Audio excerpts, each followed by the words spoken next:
Formula One is the pinnacle of motorsport and therefore also the pinnacle of innovation when it comes to motorsport in general. But it's designing something right now that is just beyond farcical in my opinion. No, I'm not talking about the spray guards for wet weather. I'm talking about something even more ridiculous that I've just found on the internet. And it is real. It's been reported by some pretty big sources, so it is happening. But basically, Formula One in its infinite wisdom is like, you know what we should put into cars? Air conditioning. Yeah, we need AC in our cars. Now, some people might think, oh, that's a good idea. They race in very hot conditions, you know, the drivers should be able to, you know, have some sort of air conditioning in the car. But if you think about it for more than 5 seconds, like I have, you realise this is one of the dumbest ideas in Formula One history, and that's really saying something. This is a series that has had things like X-Wings in the past. Yes, X-Wings is in Star Wars. Go look it up if you don't believe me. This is just ridiculous. So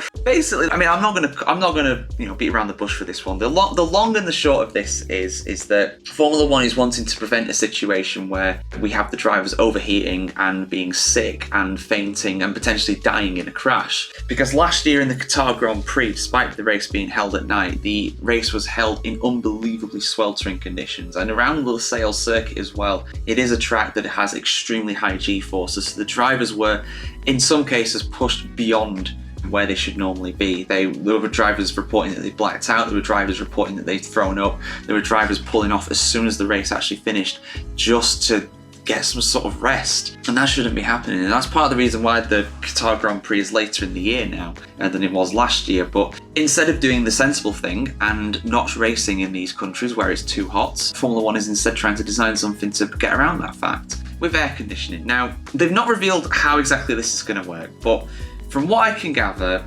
it's going to be run exclusively during a session of the Dutch Grand Prix at Zandvoort after the summer break, just to see if it works, just to see if the concept works. Now, as an engineer, as someone who was an engineering graduate, never used the degree in anger, but you know, I prefer to do this, to be honest. It's much more entertaining. And with this kind of background, I can also, you know, pick apart these absolutely insane ideas that people have for the automotive industry and sport. What is going to be likely is that obviously we've got an open cockpit in Formula One, but what they're going to do is they're probably just going to fill the area where the driver is, so round by the feet, round by the legs, because basically the only part of the body that's actually stuck out in a Formula One car is your head with the helmet, and potentially your hands a little bit as well as you use the steering wheel, and that's kind of it really. The rest of you is actually just inside the car, so they're going to try and fill that with cold air to try and cool down the drivers. Which, in a sense, does make sense because, you know, cold air falls, hot air rises, so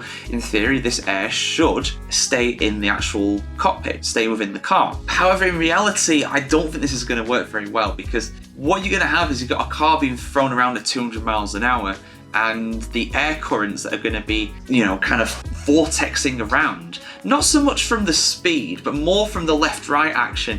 The air is just going to kind of spill out. A bit like if you're in a bathtub and you fill it a bit too much and you kind of scooch around a bit, the water's going to start falling out. It's going to be something similar with this. So yeah, while it will offer some sort of reprieve, it won't actually make what would normally be a dangerous race safe. The drivers already have things as well to help them anyway. They've got cool vests, they've got a small amount of liquid in the car, so that does help a little bit. But the main way to solve this problem is don't race in Qatar when it's 50 degrees outside. I'm sorry, but that's the solution to this problem here. This shouldn't be what's happening.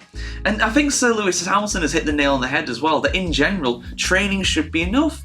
These guys are elite athletes. You should hold yourself to that kind of standards. You know, these are superhuman athletes. These guys should be doing things that we can only dream about.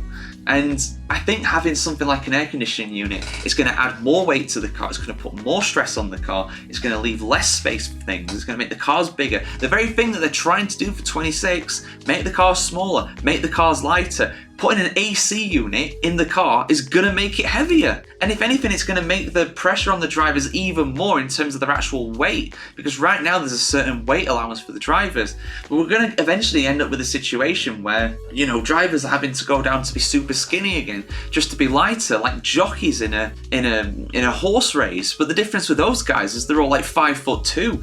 You've got Nico Hulkenberg, who's like 6 foot tall. Like, I've met him. He's a big guy. Like, he can't be as light as someone like Fernando Alonso, who's like 5'3", you know. So I think it's a farcical idea. I don't think it's going to work. But knowing Formula 1, they're probably going to do it just to save face. Just be like, oh, look at us, we care about our drivers. Well, if you really cared about them, you wouldn't race in dangerous conditions like you did in Qatar last year. But of course, money is the most important thing. The show is the only attraction. Never mind if drivers are passing out around circuits. Oh no, don't worry about that. The Grand Prix is where it's at, guys. So that's my rant. Those are my opinions. I want to hear yours in the comments as always, guys, but I think out of all the harebrained schemes in Formula 1, this is right up there with Bernie's sprinkler system. And again, if you don't know about that, look it up. That's a rabbit hole in itself. But at least that made sense in some way. This, though, is ridiculous, and it'll never work in my opinion. But I'm happy to be proven wrong. But in my opinion, I think it's ridiculous, and it's never going to stand. They should do the right thing and not race in dangerous conditions. But that'd be sensible, wouldn't it? Anyway, like I said, like, follow, share, subscribe, ring the bell, all that good stuff to see much more content. Hopefully not like this, but on Formula 1. We'll be here throughout this summer break, guys. You know how it is here on the F1 Chronicle.com.